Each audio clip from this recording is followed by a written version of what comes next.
Hi, this is just a spontaneous and impromptu thinking aloud moment concerning the secularization of society. Is society getting more and more secularized today in place of its traditional religious faith? Are there more and more people turning away from their religious faith, especially the young people, and possibly even scholars, and begin to embrace secularism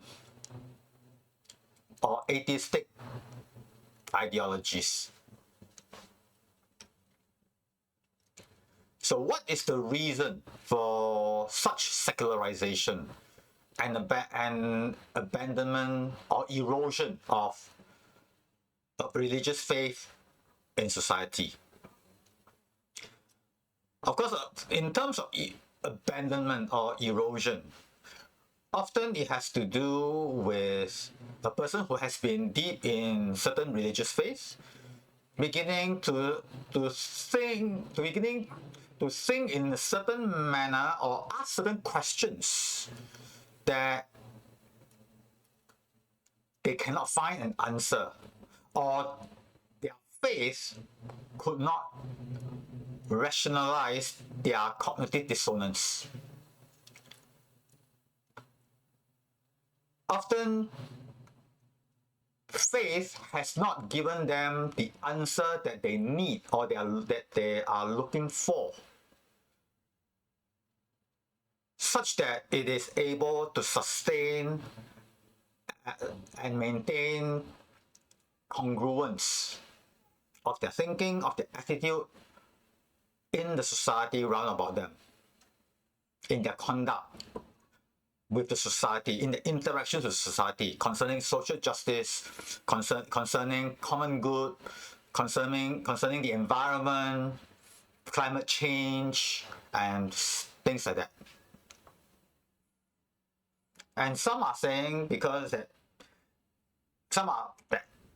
science seems to be driving them away from religious faith. But is it true? Or is that ought to be the scenario?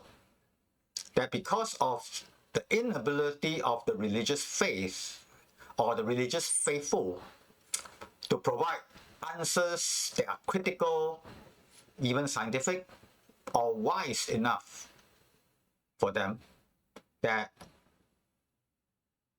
the outcome is a secularization or erosion of faith. So therein lies this thing, that what can the church do, or what should the church do in the face of such a scenario?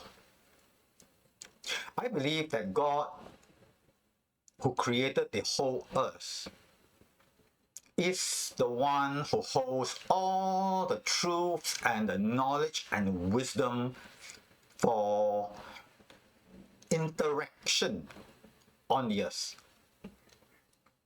for scientific discovery, for all the answers. Well, of course, some things the Bible is not specific concerning certain scientific discoveries, right?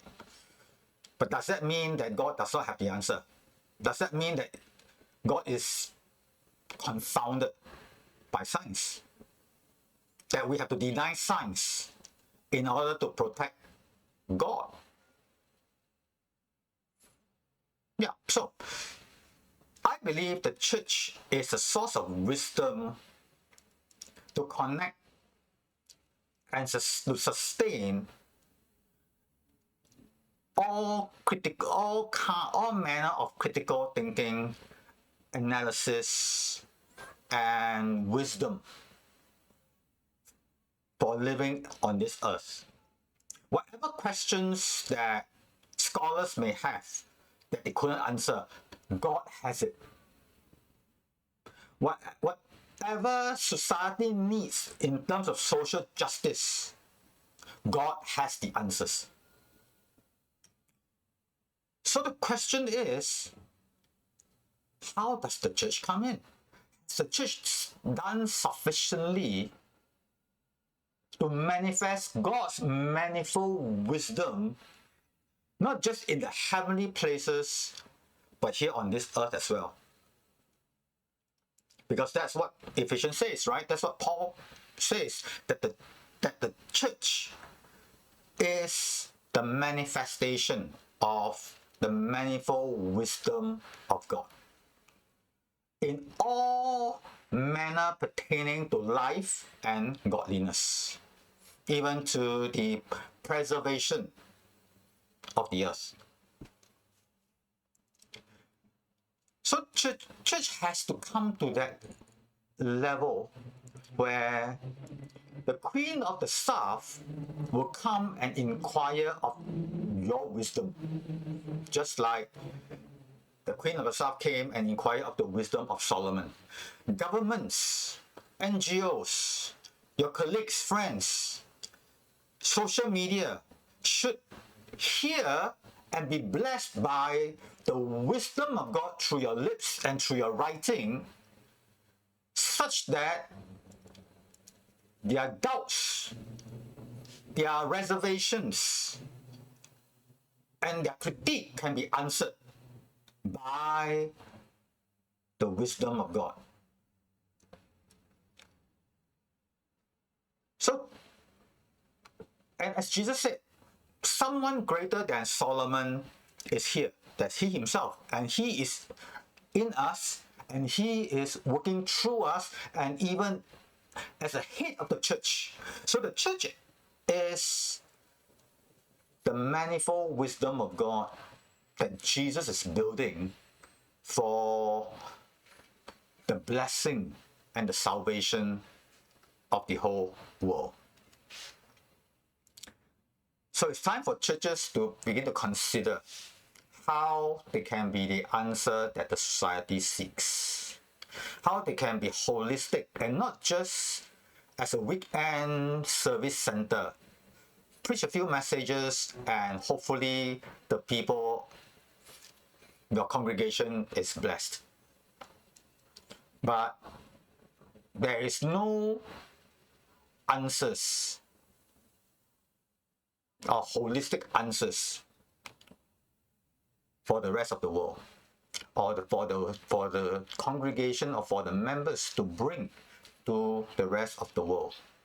Not just in terms of spiritual platitudes, but real answers for the world, for everyone who asks a question concerning the relevance and validity of God in society.